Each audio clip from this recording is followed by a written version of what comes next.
بادشاہ کو پولیس والوں کی کال آتی ہے اور اسے بتاتے ہیں کہ سندری کو کسی اور نے نہیں بلکہ قربان علی نے کڈنیپ کروایا ہے۔ یہ خبر سنتے ہی بادشاہ سیدھا گھر سے نکلتا ہے تو تبھی جاندار اس کے پاس آتا ہے اور اسے کہتا ہے بادشاہ کہاں جا رہے ہو؟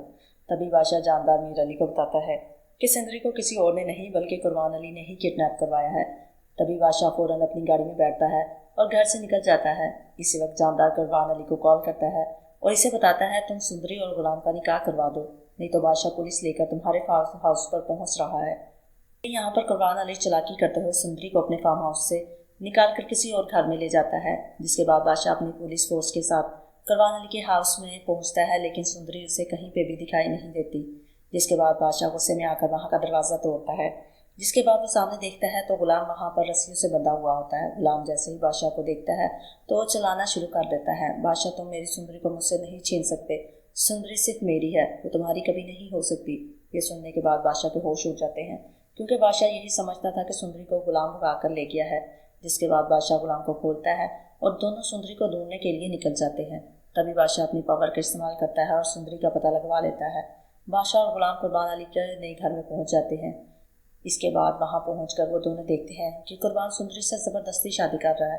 یہ دیکھنے کے بعد بادشاہ آگے بڑھتا ہے تو قربان اپنی گن نکال لیتا ہے اور کہتا ہے بادشاہ وہیں رک جاؤ، سندری نے مجھ سے شادی نہ کی تو میں اس کی جان لے لوں گا۔ لیکن تبھی پیچھے سے غلام چلاکی سے آتا ہے اور قربان علی کو پیچھے سے پکڑ لیتا ہے۔ اسی چھینا جھپٹی میں قربان علی گولی چلا دیتا ہے، جس کے بعد وہ گولی سیدھی غلام کے کندھے میں لگ جاتی ہے۔ یہ بھیانک منظر دیکھنے کے بعد سندری کے ہوش اڑ جاتے ہیں۔ بادشاہ آگے بڑھتا ہے اور فوراً غلام کو اپنی گود میں اٹھاتا ہے اور اسے ہسپتال لے کے جاتا ہے۔ ہاسپٹل پہنچنے کے بعد ڈاکٹر غلام کا علاج شروع کر دیتے ہیں، لیکن کچھ ہی دیر میں ڈاکٹر باہر آ کر بادشاہ کو بتاتے ہیں کہ غلام کا آخری ٹائم چل رہا ہے۔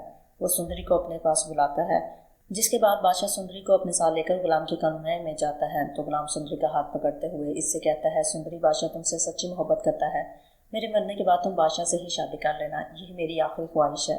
یہ سننے کے بعد بادشاہ بھی رونے لگتا ہے اور غلام سے وعدہ کر لیتا ہے کہ یار میں تیری آخری خواہش ضرور نبھاؤں گا، لیکن تو ایسا نہ کہے، تجھے میری بھی زندگی لگ جائے۔ لیکن تبھی غلام کی حالت کافی زیادہ خراب ہونے لگتی ہے، وہ آنکھیں بند کر لیتا ہے اور ڈاکٹر اس کے پاس آتے ہیں اور چیک کرتے ہیں تو بادشاہ کو بتاتے ہیں کہ ان کی موت ہو گئی ہے۔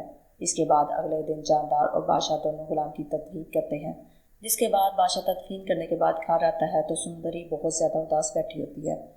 بادشاہ اس کے پاس جاتا ہے، سندری روتے ہوئے اسے اپنے گلے سے لگا لیتی ہے۔ بادشاہ اسے حوصلہ دیتا ہے، وہ کہتا ہے میں غلام کے قاتلوں کو زندہ نہیں چھوڑوں گا۔ جس کے بعد اگلے ہی دن بادشاہ پولیس فورس کے ساتھ قربان علی کے گھر پہ پہنچتا ہے۔ وہاں پہنچنے کے بعد وہ پولیس انداز میں کہتا ہے یہی میرے یار کے قاتل ہیں، اسے اریسٹ کر لو۔ پولیس قربان علی کو پکڑ لیتی ہے۔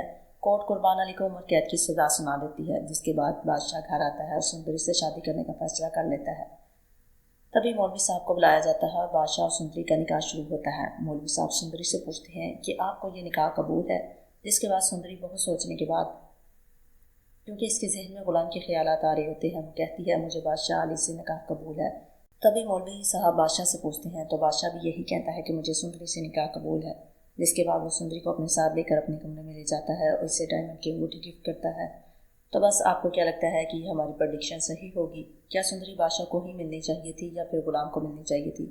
مجھے تو لگتا ہے کہ اس ڈرامے کی اسی طرح سے ہیپی اینڈنگ ہونی چاہیے۔